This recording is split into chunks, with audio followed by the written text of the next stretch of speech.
perdendo diante de tantas vozes e de tantas dúvidas que a gente começa a ter, porque a gente está procurando por algo que já está dentro de nós há muito tempo. E às vezes, por não obedecer, a gente começa a se perder dentro de nós mesmos.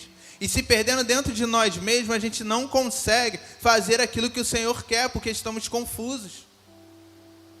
Estamos desorientados. Estamos desnorteados. Estamos procurando o nosso norte. O nosso norte é um lugar, é o mesmo que ele falou: ficai em Jerusalém. Ficai no lugar de obediência. Até o quê? Até eu dar o segundo comando. A vida do crente, ela é de obediência em obediência. Vai lá, e tu vai lá. Chegou aqui, aí tu vai saber o que tu vai fazer a partir daqui. Porque se Deus te der logo o ponto final, você vai querer atravessar e fazer ir lá, direto lá no ponto final. E não é. Existem coisas que o Senhor vai fazendo ao longo do caminho, que se a gente estiver desatento, a gente não consegue obedecê-lo em sua completude, porque a gente está fazendo as coisas diante daquela revelação que nós tivemos. Só que o Senhor, ele dá uma ordem por vez. Abraão recebe uma ordem: sacrifica Isaac. Qual é a ordem? Repete, irmão, qual é a ordem? Ele está levando Isaac para o sacrifício, está levando lenha, está levando tudo. Só que quando ele chega lá, o Senhor fala com ele novamente. 3 dias depois. O que o Senhor fala? Não mate o menino.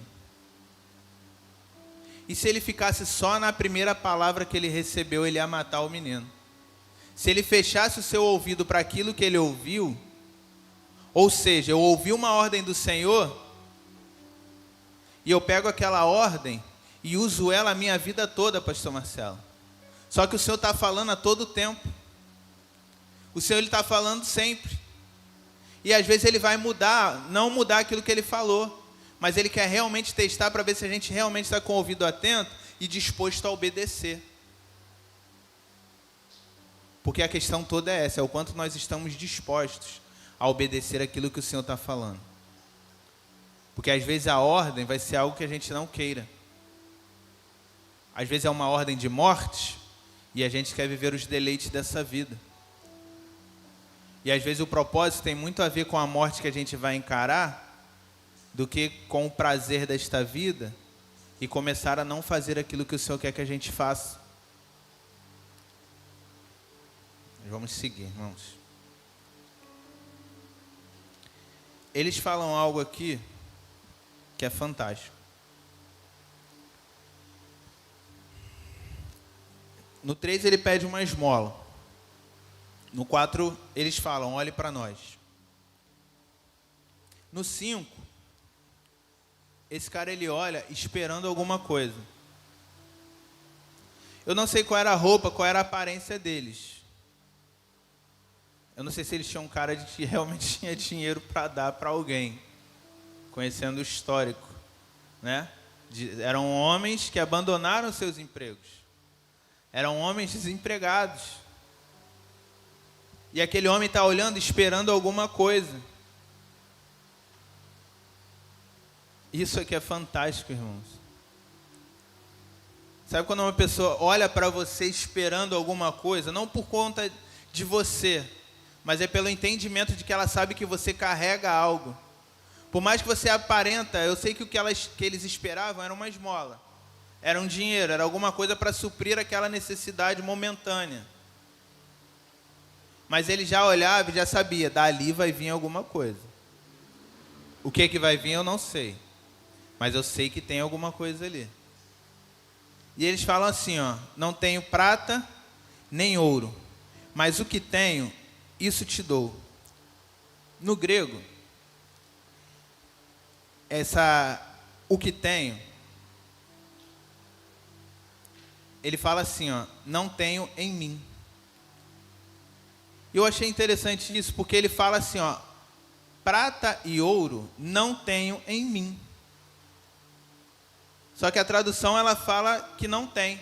Só que no grego, koiné, no original, ele é: não tenho em mim, mas aquilo que tenho em mim, isso eu te dou. E essa tradução ela fica linda, porque é a convicção e é a certeza que aqueles que obedecem carregam. Porque ele sabe assim: eu estou obedecendo e eu sei o que tem em mim. E ele, sabendo o que ele tem nele, ele começa a compartilhar aquilo que ele tem. Porque o que acontece em Atos 2 foi fantástico, mas o que acontece em Atos 3 é fenomenal. Porque é a continuação, é a permanência, é o fato de você começar a guardar aquilo que você recebeu. É você ter, não só para o dia de hoje, mas você guardar e conservar para ao longo da sua vida. É você começar a ser um depósito daquilo que o Senhor quer que você seja. Assim como Paulo vai dizer que nós somos como um vaso de barro, mas que carregamos algo por dentro valiosíssimo. E o entendimento que eles têm e o que eu trago para nós nessa noite é isso.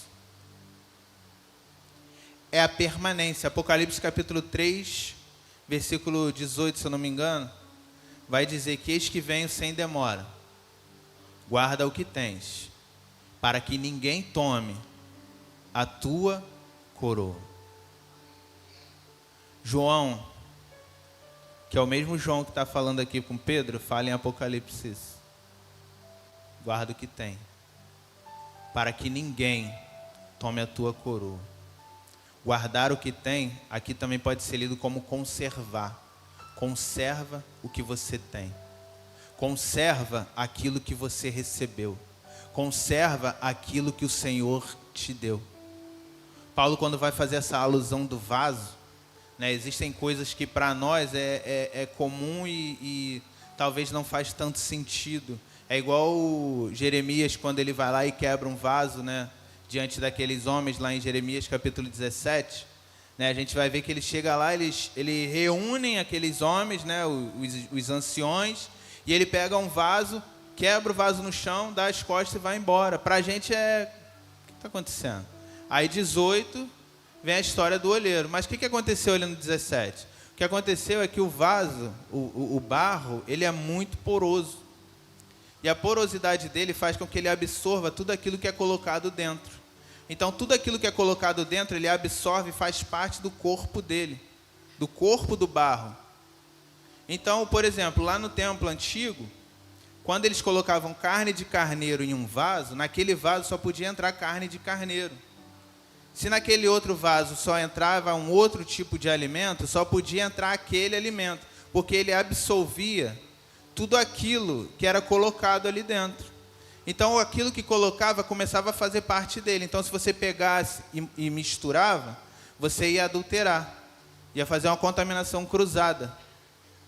Então, para que não venha a haver essa contaminação cruzada, o que Deus faz através do profeta é: ele pega aquele vaso, vai lá e quebra, dizendo: eu rejeito vocês, porque vocês estão impuros, porque vocês estão misturados, vocês estão colocando muita coisa dentro do barro, muita coisa diferente. Aí Paulo vai e fala assim, que nós somos um vaso de barro, mas com o quê? Com algo precioso por dentro. Então, se o Espírito Santo habita dentro de nós, a nossa porosidade vai começar a absorver daquilo que está dentro. E aquilo que está dentro vai começar a penetrar dentro daquele vaso. E aquele vaso não vai poder receber nenhum outro tipo de coisa, porque senão vai ser uma contaminação cruzada. E a única coisa que se faz quando existe contaminação cruzada é quebrar o vaso. Então, o que Paulo está dizendo é: não deixe com que isso que você recebeu se perca. Conserva isso que você recebeu, conserva o que você tem. Guarda o que tem, para que ninguém tome a tua coroa. A coroa já é tua.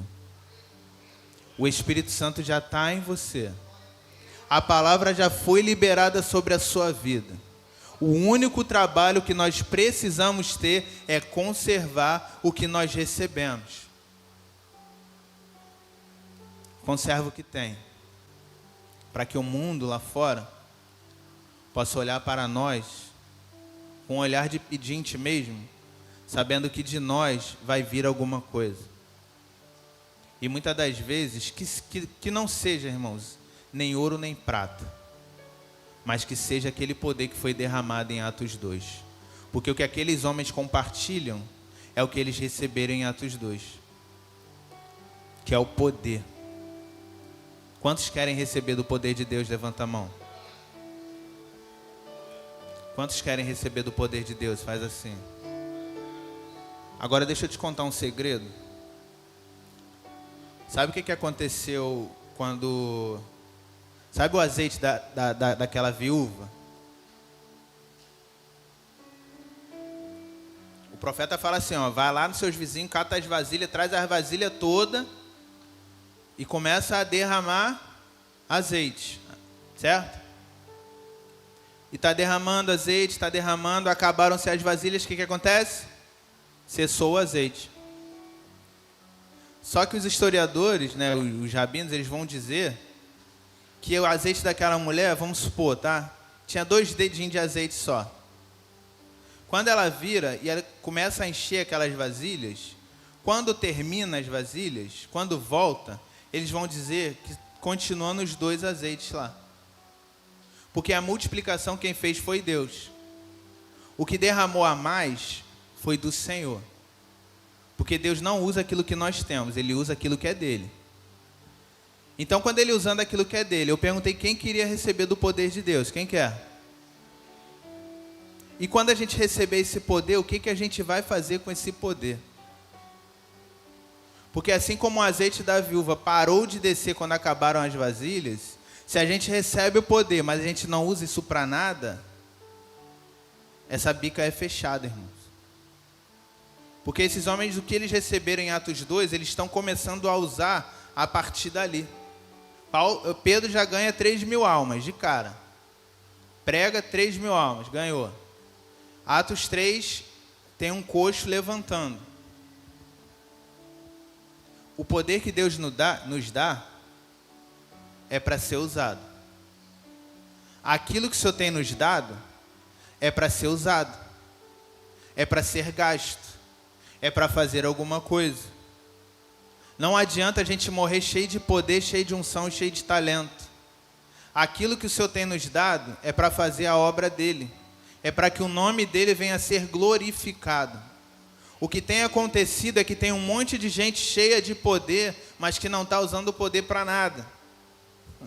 Às vezes está usando o poder para mostrar para o outro que tem algum poder.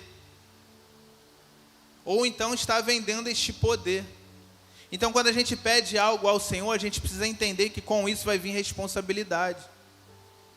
Quando a gente estende a mão e fala que quer receber do poder do Senhor, o que a gente vai fazer com isso depois? O que a gente vai fazer com isso amanhã? O que a gente vai fazer isso onde a gente mora? O que a gente vai fazer com isso que a gente tem recebido? Com os nossos vizinhos? Com as pessoas que a gente conhece? Com até mesmo os da nossa casa?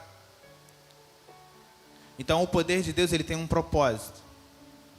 A gente permanece, a gente obedece e a gente usa isso que a gente recebeu para fazer aquilo que o Senhor nos mandou, amém? Eu queria estar chamando o pastor Marcelo aqui. Eu queria que você ficasse de pé.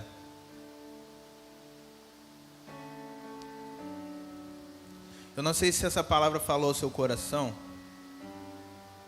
porque quando eu recebi essa palavra, o Senhor ele só falava para mim sobre permanência. Permanência. Não é o que nós recebemos em Atos 2, mas é aquilo que a gente faz com que isso permaneça. Porque o Atos 2, ele tem acontecido até o dia de hoje. Atos 2, o derramamento do poder de Deus, do Espírito de Deus, isso não cessou. Continua acontecendo. Esses homens, eles continuaram vivendo o Atos 2 até o dia da morte deles. Então a gente precisa permanecer. Permanecer em obediência. Permanecer ouvindo ao Senhor. Permanecer fazendo aquilo que o Senhor quer que a gente faça. Amém?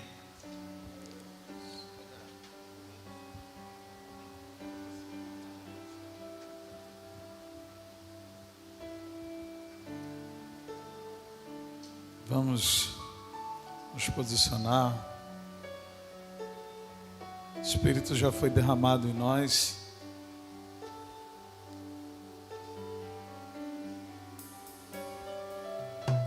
Coloca a mão no teu coração. Não sei qual momento foi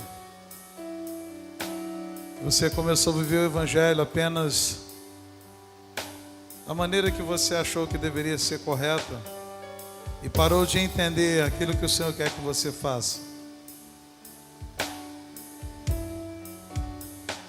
Mas eu quero que você comece a orar por você. Coloque a mão no teu coração.